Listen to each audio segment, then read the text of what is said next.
Hello friends, मैं अभी मौर्य आप लोगों का एक बार पुनः स्वागत करता हूं अपने इस YouTube फैमिली में। आज की क्लास में हम जो अध्ययन करने वाले हैं वो अध्ययन करेंगे उसी इंडियन पॉलिटी में ही। इससे पहले जो भी सारी क्लासें हमारी हो रही थी उनमें से कुछ वीडियोस का लिंक आपको नीचे डिस्क्रिप्शन में मिल जाएगा। आप सहजता पूर्वक वहां से जाकर के पहले उन सारी क्लासों को देख लीजिएगा एंड तत्पश्चात आकर के इस क्लास में विजिट कीजिएगा, ठीक है। बाकी आज जो हम अध्ययन करने वाले हैं वो हमारे इंडियन पॉलिटी का लास्ट चैप्टर, या एक प्रकार से बोले तो भारतीय संविधान का हमारा 22वां भाग जो है उसी को आज हम अध्ययन करने का प्रयास करेंगे। और इतने बेहतरीन ढंग से करेंगे। बेहतरीन क्या यार, इसमें 3 ही अनुच्छेदों का जिक्र किया गया है। वैसे भी ये हमारे अध्ययन के दृष्टिकोण से महत्वपूर्ण नहीं है, लेकिन फिर भी हम इनको थोड़ा सा अपने नॉलेज के बेस पे याद रखेंगे, ठीक है। बाकी आज से ही हमारी ये पूरी की पूरी इंडियन पॉलिटी या भारतीय संविधान क्या होता है, समाप्त होता है। इसके पश्चात में अब हम कभी भी इंडियन पॉलिटी की क्लास अटेंड नहीं करेंगे, केवल और केवल रिवीजन करेंगे, बस इतना उद्देश्य होना चाहिए हमारा। बाकी इसके अंतर्गत यानी पॉलिटी के अंतर्गत कुछ हमारे मतलब इधर उधर की बातें हो सकती हैं, जैसे जैसे कि हम एक प्रकार से बोले तो हमारा जो तिरंगा है इसके संदर्भ में कुछ हमने तथ्य याद रखने हैं। राष्ट्रगान है हमारा, इसके संबंध में कुछ तथ्य याद रखने हैं हमने। एंड उसके पश्चात में राष्ट्रगीत आता है हमारा, इसके संदर्भ में कुछ तथ्य याद रखने हैं। कैलेंडर यानी डेट वगैरह हमारी आती है, इसके संदर्भ में भी कुछ तथ्य याद रखने हैं। तो इसके लिए हम कभी भी कोई एक क्लास अटेंड कर देंगे 20 से 25 मिनट की, उसमें सारी चीजें हमारी क्या हो जाती हैं, क्लियर हो जाती हैं। बाकी इंडियन पॉलिटी या भारतीय संविधान आज से हमारा क्या होता है, समाप्त होता है। तो नजर डालते हैं आज के इस पूरे के पूरे भारतीय संविधान में, जिसको हम भाग 21 के नाम से जानते हैं, सॉरी भाग 22 के नाम से जानते हैं, भाग 22 के नाम से जानते हैं। इसके पहले हम लोगों ने जिक्र किया था 392 तक का। आज जो हम अध्ययन करेंगे 393 से 395 के मध्य में जितने भी सारे अनुच्छेद या नियम और कानून भारतीय संविधान के निर्माताओं ने निर्मित किया, उन्हीं सारे अनुच्छेदों का जिक्र आज इस क्लास में हम करेंगे, ठीक है। कि ऐसे कौन कौन से प्रावधान अनुच्छेद 393, 94 एवं 95 के अंतर्गत किया गया है, और यहीं से हमारा संविधान क्या होगा, समाप्त हो जाता है। अपनी सहजता के अनुसार हम इस चैप्टर को नाम देते हैं कि क्या नाम देते हैं, यानी एक प्रकार से बोले जो संविधान में इंगित किया गया है संक्षिप्त नाम के नाम से। क्या नाम से, संक्षिप्त। यार थोड़ा सा हिंदी मेरी हैवी है तो हिंदी थोड़ा सा मैनेज कीजिएगा। संक्षिप्त नाम एवं प्रारंभ, प्रारंभ एंड इसी प्रकार करके एक हमारा नाम आता है। हम लोग इतना ही देखते हैं कि इसमें क्या जिक्र किया गया है। अभी हम अगर बात को अपनी रखेंगे आपके सामने तो सारी चीजें खुद ब खुद सेट होती चली जाएंगी, ठीक है। तो ये हमारा 395 के मध्य में क्या बात किया गया कि जो भी हमारा संक्षिप्त नाम है या उसका जो प्रारंभ होता है या जो भी हमारा हिंदी भाषा में अधिकृत हमारा पाठ है इस संविधान का, उसी संबंध में जिक्र हमारा देखने के लिए मिल जाता है, ठीक है।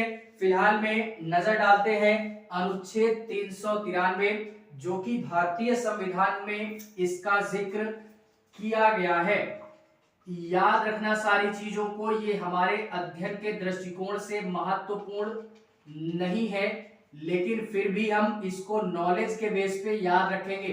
अनुच्छेद 393, अनुच्छेद 393 ये जिक्र करता है कि अभी तक अनुच्छेद 1 से लेकर के अनुच्छेद 392 या 395 तक जितने भी सारे नियम एवं कानून या जितने भी सारे प्रावधानों का जिक्र हम लोग अभी तक इस क्लास के माध्यम से कर चुके हैं, या इंडियन पॉलिटी के अंतर्गत अनुच्छेद 1 से लेकर के अनुच्छेद 395 के मध्य में जितने भी सारे नियम एवं कानून का जिक्र किया गया है या जितने भी सारे प्रावधानों का जिक्र किया भारतीय संविधान के निर्माताओं ने, उन सभी के सभी अनुच्छेदों को एक पुस्तक के नाम से संकलित किया जाएगा या एक पुस्तक में उसको समाहित किया जाएगा, जिसको हम संविधान के नाम से जानते हैं। तो यही बात हमारी कहां बोली गई, अनुच्छेद 393, यानी जितनी भी सारी बातें अभी तक हम लोग कर चुके हैं इसके लिए बाकायदा एक पुस्तक बनाई जाएगी,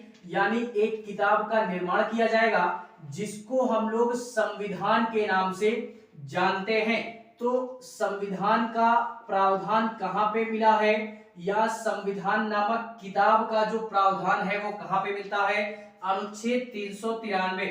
और एक बात ये भी याद रखिएगा, संविधान शब्द से तात्पर्य क्या है, संविधान शब्द से हम समझते क्या हैं। संविधान का तात्पर्य यह है, सम मतलब बराबर और विधान मतलब नियम और कानून, अर्थात सबके लिए नियम और कानून जिस भी पुस्तक में बराबरी से दिया गया है उसी को हम क्या बोलते हैं, संविधान के नाम से जानते हैं। यानी ये जो पुस्तक है वो किसी भी व्यक्ति में किसी भी प्रकार की कोई भेदभाव की भावना प्रकट नहीं होने देती है, इसी को हम लोग क्या बोलते हैं, संविधान के नाम से जानते हैं। ठीक है, एंड इसी के पश्चात में आता है अनुच्छेद 394। अनुच्छेद 394 ये क्या बोलता है, अनुच्छेद 394 में जिक्र किया गया है, एक प्रकार से बोले यानी जब हमारा संविधान लागू होता है, लागू होने की तिथि का वर्णन करता है, यानी संविधान के लागू होने की तिथि का जो वर्णन है, संविधान के लागू होने का जो तिथि का वर्णन है वो कहां पे किया गया है प्रावधान, वो प्रावधान 94 में किया गया। और हम लोग यार ये चीज जानते हैं कि संविधान हमारा 26 नवंबर 1949 को ये क्या होता है, अंगीकृत किया जाता है, या एक प्रकार से बोले तो संविधान सभा के द्वारा इसको स्वीकृति प्रदान होती है, यानी पूर्ण रूप से बन करके तैयार होता है 26 नवंबर 1949 को। और कुछ हमारे ऐसे महत्वपूर्ण अनुच्छेद होते हैं, कुछ ऐसे हमारे महत्वपूर्ण नियम और कानून होते हैं जो कि हमारे 26 नवंबर 1949 से ही क्या कर दिए जाते हैं, लागू कर दिए जाते हैं। ऐसे हमारे केवल और केवल 16 ऐसे नियम और कानून थे जो कि पूरे 395 अनुच्छेदों के अंतर्गत, जो कि 26 नवंबर 1949 को ही लागू कर दिया गया था। लेकिन 26 जनवरी 1950 को पूर्ण रूप से पूरे भारत देश के लिए, ये डेट भी याद रखिएगा, 26 जनवरी 1950 में पूरे भारत देश के लिए ये हमारा संविधान क्या होता है, लागू हो जाता है। और इसी दिन से पूर्ण रूप से 395 आर्टिकल क्या होते हैं, पूरे भारत देश के लिए कार्यरत हो जाते हैं। यही हमारी तिथि का जो वर्णन है वो अनुच्छेद 395 के मध्य में किया गया है। किसका वर्णन, संविधान के लागू होने की तिथि का वर्णन। ठीक है, इसको भी हमने क्या करना है, पकड़ करके रखना है। एंड इसी के पश्चात में आता है 394 का आता है, इसको भी याद रखिएगा, 394 का आता है। इसमें क्या बोला गया, या ए आता है, इसमें ये बोला गया कि ये जो हमारा मूल संविधान बनाया गया था, या एक प्रकार से बोले जिस समय हमारा संविधान पूरी तरह से या पूर्ण रूप से बन करके तैयार हुआ था, तो इसकी जो भाषा थी वो वास्तविक रूप में इसकी जो भाषा थी वो हमारी अंग्रेजी भाषा थी।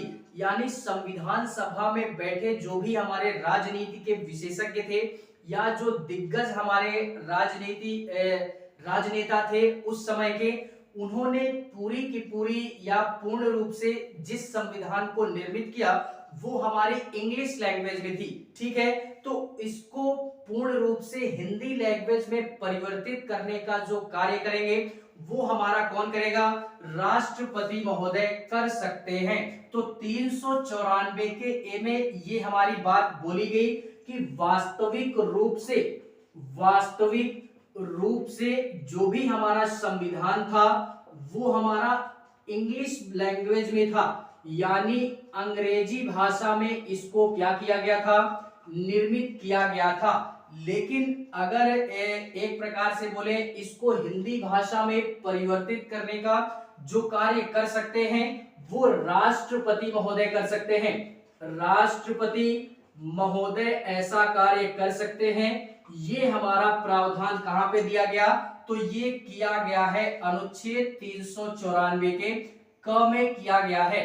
हिंदी भाषा में इसकी प्रतिलिपि कौन तैयार कर सकता है, राष्ट्रपति महोदय। ठीक है, इसको भी हमने क्या करना है, याद रखना है।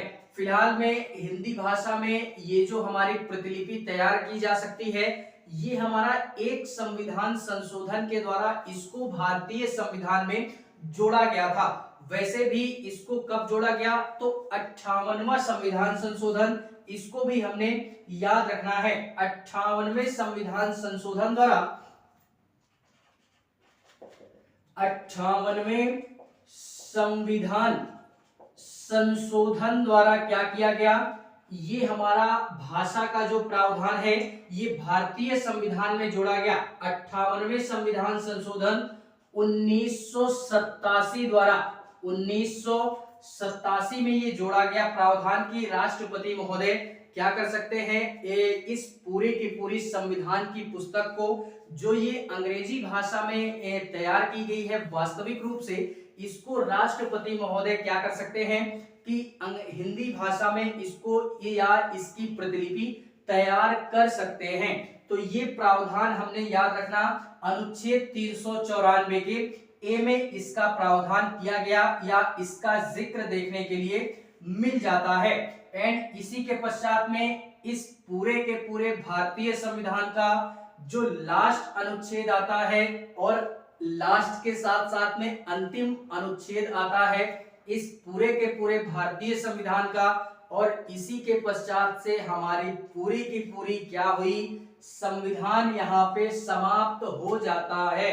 तो इसी खुशी में हम क्या करते हैं, इस लास्ट अनुच्छेद का जिक्र कर ही देते हैं कि आज से हमारा ये पूरा का पूरा भारतीय संविधान क्या हुआ, समाप्त हुआ। इसी खुशी में 395 अनुच्छेद क्या हुआ, समाप्त हुआ। इसमें क्या बोला गया, अनुच्छेद 395 में भारतीय संविधान के जो भी निर्माता थे उन्होंने ये बोला कि जिस समय संविधान हमारा लागू होता है, लागू कब होता है, लागू होता है 26 जनवरी 1950 को।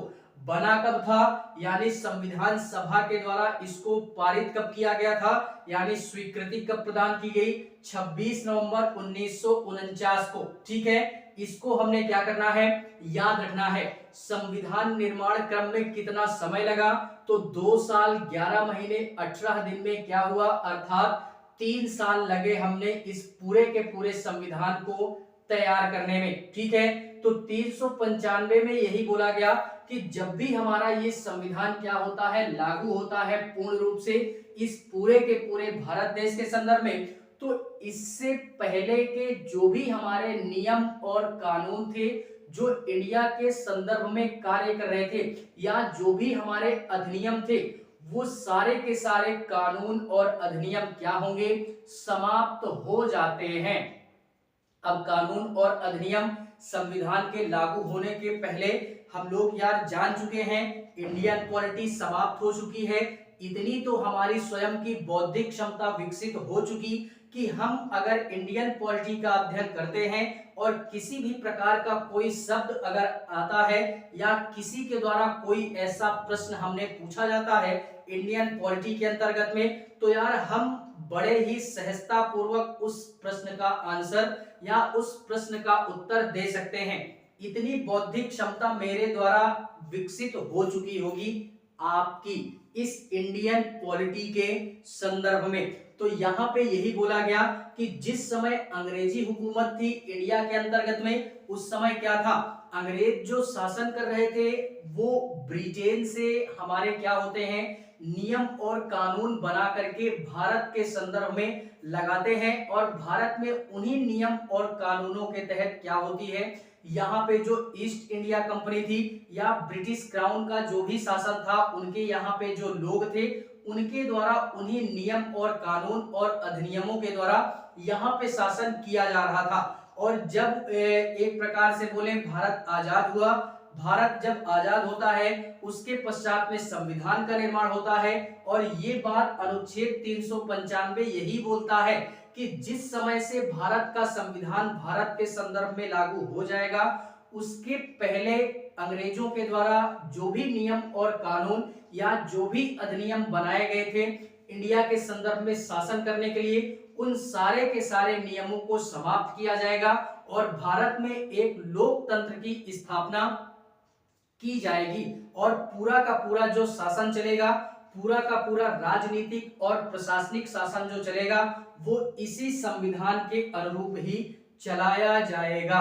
इसका प्रावधान कहां पे मिलता है, अनुच्छेद 395 के मध्य में इसका जिक्र हमने देखने के लिए मिल जाता है। ठीक है, तो फिलहाल में ये था हमारा पूरा का पूरा भाग 22 जो कि अनुच्छेद 393 से 95 के मध्य में जिक्र हमारा किया गया है। ठीक है, तो आई होप यार हम लोग यही आशा करते हैं कि ये पूरी की पूरी इंडियन पॉलिटी अर्थात पूरा का पूरा संविधान हमने पढ़ करके आनंद आया होगा।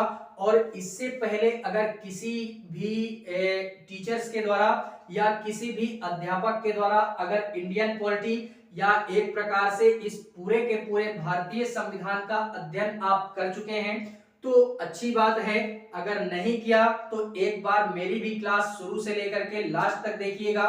आनंद आता है तो अच्छी बात है, आनंद नहीं आता है तो फिर भी अच्छी ही बात है, मुझसे भी बेहतर अध्यापक आपको मिल सकते हैं। ठीक है, तो वो क्लास पे डिपेंड करता है आप किसकी क्लास को पसंद करते हैं, लेकिन एक बार इस पूरे के पूरे संविधान को पढ़िएगा जरूर क्योंकि संविधान में बहुत सारी चीजों का जिक्र किया गया है।